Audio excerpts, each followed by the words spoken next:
오늘 본문 말씀을 통해서 북이스라엘 백성들이 망하게 된 그 직접적인 원인을 또 다루고 있습니다. 그 직접적인 원인은 우상 숭배하는 것이었습니다. 그런데 어떤 사람들이 이 우상을 섬길까? 여기 우상 섬기는 정도가 그냥 한번 기대 볼까 하는 그런 마음 정도가 아닙니다. 여기 그 송아지의 입을 맞추라 하는 그런 표현을 한 걸 보면 아주 존경한다는 표현입니다. 입을 맞춘다고 하는 것은 존경한다 하는 거예요. 그러니까 이게 상식적으로 혹은 지식적으로 알고 의지하는 정도가 아니라 입을 맞추는 정도. 그것은 아주 존경하는, 그냥 아주 깊이 거기에 그냥 빠져버린 그런 정도로 우상을 숭배하는 것을 얘기합니다. 지식적인 차원이 아니라 그냥 삶 속에서 자기 생활 자체가 이 우상에 완전히 종속되어 있는 그런 상태를 표현하고 있는 것을 보면 이스라엘 백성들이 얼만큼 이 우상에 빠져 있는지를 보여주고 있습니다. 특별히 제사를 드릴 때 입을 맞추라 하는 걸 보면 여러분 예배라고 하는 그 단어가 입을 맞춘다라고 하는 그런 뜻을 가지고 있는 것을 보면 이들이 우상 정도를 그냥 의지하고 따르는 게 아니라 우상에게 전부를 다 드리며 살아가고 있는, 예배를 그 우상에게 온전하게 드리기 위해서 아주 정성을 다하는 그런 모습까지 여기서 보여주고 있는 것입니다. 이 정도쯤 되면 누가 제일 마음 아프고 누가 제일 괴롭겠습니까? 그것은 바로 하나님이세요. 하나님이 분명히 이스라엘 백성들을 출애굽시키기 위해서 구원자로 나셔섰습니다. 그래서 그 애굽의 속박에서 분명히 구원해 내셨어요. 그것도 굉장한 이적을 보여가면서 애굽 사람들이 막 그냥 어쩔 수 없어서 자기들이 가지고 있는 재물을 다 이스라엘 백성들에게 줘가면서 그들을 쫓아내야만 될 정도로 하나님께서 아주 애굽 땅에 치가 떨릴 만큼 그렇게 심각한 이적을 베풀어서 이스라엘 백성들을 더 이상 괴롭히지 못하고 쫓아내야만 했습니다. 하나님의 굉장한 능력을 보여주면서 이스라엘 백성들을 구원해 내셨습니다. 그리고 이들이 잘못 선택해서 광야 길로 접어들어서 그 광야에서 40년을 그렇게 보낼 수밖에 없는 그런 시간을 보냈지만 하나님께서는 여전히 그들에게 사랑을 베푸시고 은혜를 베풀어 주셔서 그 광야에서 농사를 지을 수도 없고 그 광야에서 어떤 매매를 할 수도 없고 거기서는 온전하게 삶이 이루어질 수 없는 그런 심각한 상황이었지만 하나님께서는 그들에게 40년 동안 한결같은 사랑을 보여주시고 한결같은 은혜를 쏟아 부어주시면서 낮에는 구름 기둥으로 그들의 거처를 시원하게 만들어 주셨고 밤에는 불 기둥으로 악한 짐승들이 그 거처에 파고들지 못하도록 막아주시고 그들의 체온을 유지해 주셨을 뿐 아니라 매일같이 하나님께서 그들의 양식을 책임지시기 위하여 만나를 비같이 쏟아 부으셨습니다. 언제까지? 그네들이 가나안 땅에 들어갈 때까지 하나님께서는 풍족하게 그들의 삶을 책임지시고 생명을 책임져 주셨습니다. 그런 은혜를 받으면서도 하나님 앞에 원망을 쏟았고 또 하나님을 배신하는 그런 어리석은 그런 집단들도 있어서 하나님이 그들을 땅을 벌려 삼키기도 하고 그들을 징계하시면서 오로지 하나님만 섬겨야 될 것을 분명하게 하기 위해서 시내산에서 그들을 만나시고 그들에게 말씀을 주시고 이 말씀대로 살아야 할 것을 분명하게 얘기했는데 그 말씀의 골자 첫 번째가 뭡니까? 나 외에 다른 신을 두지 말라였습니다. 내가 너희의 구원자라 하는 얘기입니다. 내가 너희들의 보호자다라고 하는 겁니다. 내가 너희들의 인도자다라고 하는 겁니다. 실수가 없으신 하나님께서 철저하게 그 이스라엘 백성들을 구원하셨고 보호하셨고 인도하셔서 마침내 40년이 걸렸지만 그들을 가나안 땅에 들여 보내주셨습니다. 그런데 이스라엘 백성들이 가나안 땅에 들어가서 그들이 하나님의 말씀을 붙들고 살아가는 동안에는 하나님이 그들에게 풍족함을 주셨는데 이상하게 하나님의 백성들조차도 자기들의 삶이 풍족해지니까 그 풍족함으로 말미암아 오늘 성경에도 그 말씀을 지적하는데 풍족함으로 말미암아 우상을 붙잡고 살게 됐다는 거예요. 우상을 만들어 놓고 그 우상에게 절을 하고 그 우상을 예배하고 그 우상에 입맞추는 그런 지경까지 빠져버리고 말았어요. 풍족해지니까 우상을 붙잡는 이런 어리석은 인생, 그것이 바로 우상을 숭배하는 자들의 속성이고 거기에 대해서 하나님은 어쩔 수 없이 심판할 수밖에 없다는 겁니다. 하나님이 이스라엘 백성들에게 요구하는 단 한 가지가 있다면 바로 이겁니다. 나 외에 다른 신을 두지 말라는 겁니다. 그런데 이스라엘 백성들은 우상을 만들고 우상을 알아가기 시작합니다. 여기 알다라고 하는 것은 지식적으로만 아는 게 아니에요. 그것을 체험한다는 거예요. 아무것도 아닌 우상을 자기의 체험 대상으로 삼습니다. 자기의 어떤 공경의 대상으로 삼습니다. 그 우상이 나에게 무언가를 줄 것을 기대하고 살아가는 것, 그게 알아가는 겁니다. 이스라엘 백성들이 그 지경에까지 빠졌어요. 어떨 때 하나님이 풍족하게 만들어 주었을 때, 그러니까 하나님께서는 어쩔 수 없이 이 우상을 숭배하는 자들은 섬기는 자들이든 아닌 자들이든 하나님을 붙잡고 있는 자들이든 아닌 자들이든 상관없이 그 우상을 섬기는 자들의 결말에 대해서 분명하게 얘기하고 있습니다. 아침 구름 같을 것이다. 쉬 사라지는 이슬 같을 것이다. 타작마당에 광풍에 날리는 쭉정이 같을 것이다.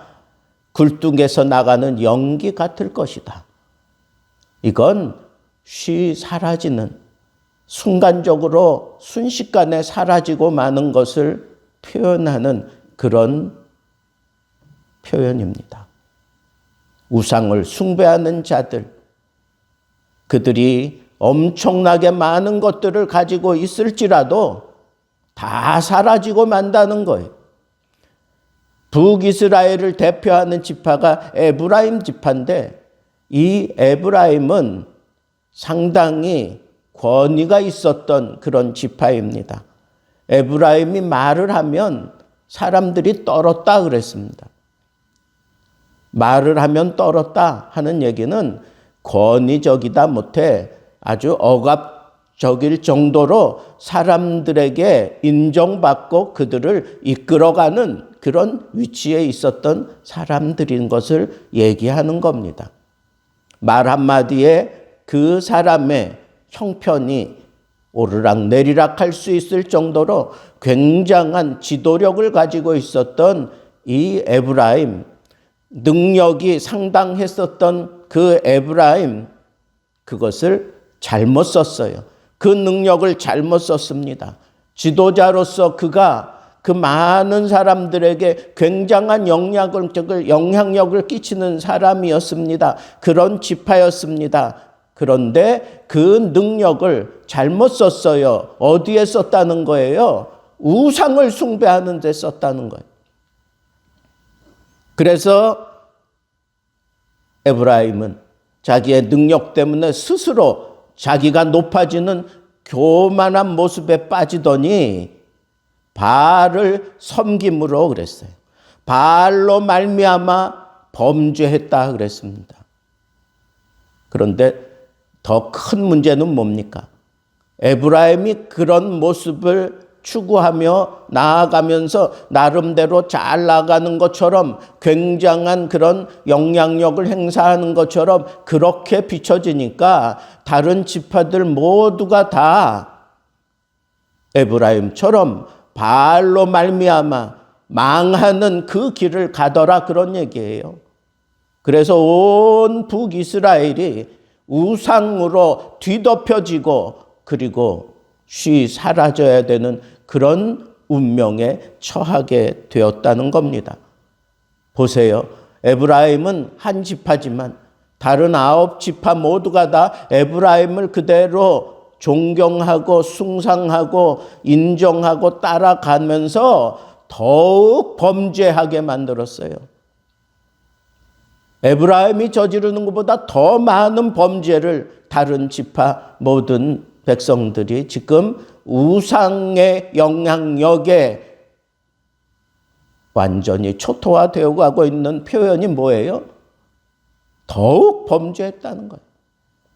그래서 자기들의 능력을, 자기들의 달란트를 가지고 우상 만드는 일에 이 사람들은 목숨을 걸고 살았어요.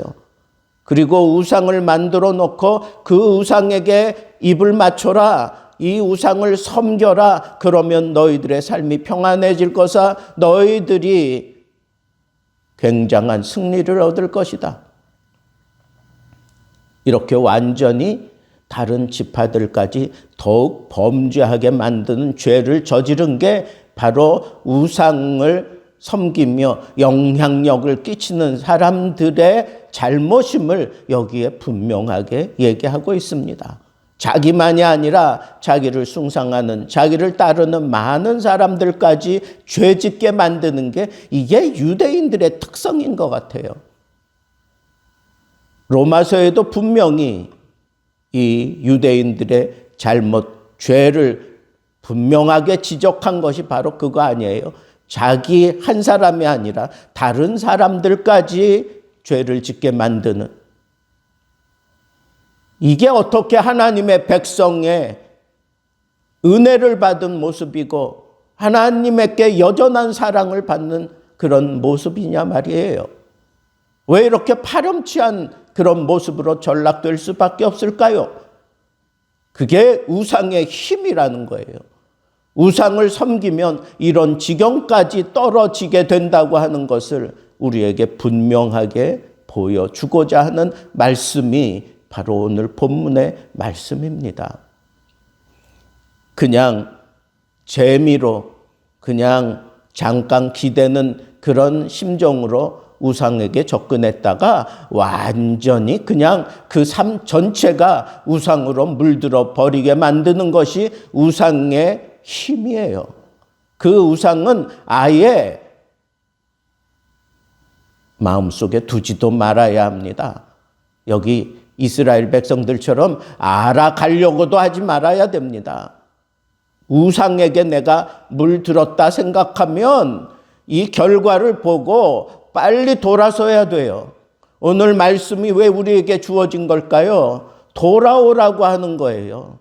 하나님만 섬기는 자리로 돌아오라는 거예요. 하나님만 알아가는 자리로 돌아오라는 거예요.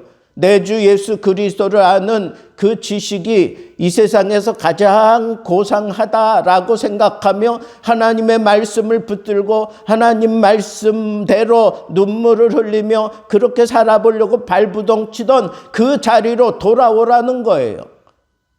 넉넉히 있다가 그냥 평안함을 누리고 있다가 마땅히 붙잡고 있어야 될 하나님을 붙잡지 않고 있다가 세상과 함께 멸망하는 그런 심각한 자리에 빠지기 전에 돌아오라는 겁니다. 돌아와야 된다는 거예요. 하나님이 이렇게 우상으로 완전히 다 멸망할 그런 상황에 빠진 그 이스라엘 백성들을 향하여 이렇게 얘기하시잖아요.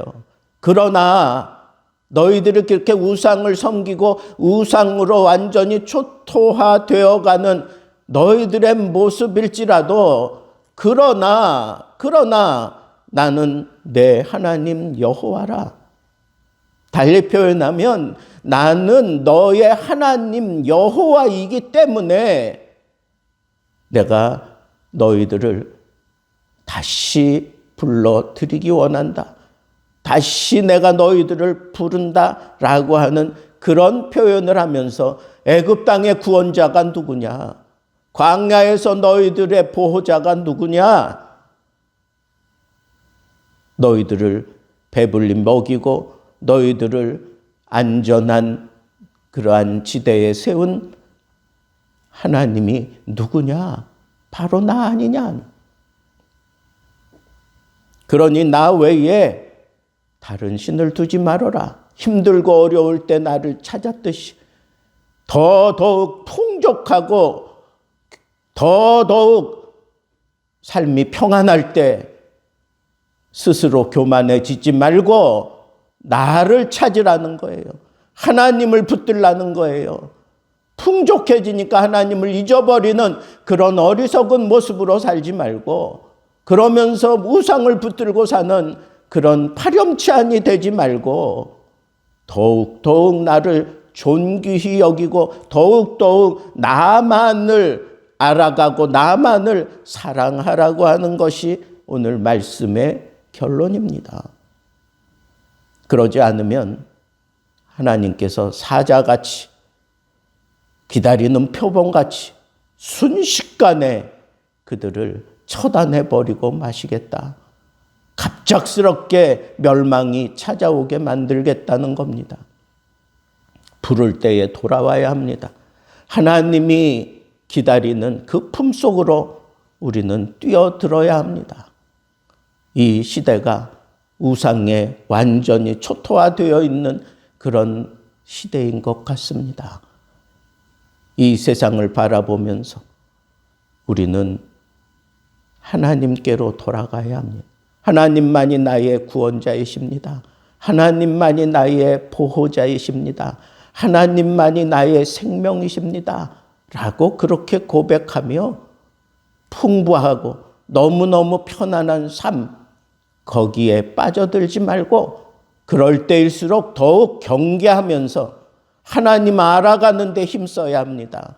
하나님의 그 손을 붙잡고 하나님께 존경의 키스를 하며 진정한 예배, 신령과 진정으로 예배드리는 그 일에 더욱 힘써야 할 것입니다. 그것만이 멸망해가는 세상에서 거꾸로 치고 올라가며 생명의 삶을 누리는 온전한 하나님의 해답입니다. 나는 너의 하나님이라. 이 말씀을 하신 그 하나님의 마음을 헤아리면서 이 시간도 하나님 알아가는 그런 지혜로운 삶을 통해서 우상에 빠지지 않고 하나님께 예배하며 하나님의 백성으로서의 당당한 자존심 지켜가며 승리하는 삶 살게 되기를 우리 주님의 이름으로 축복합니다.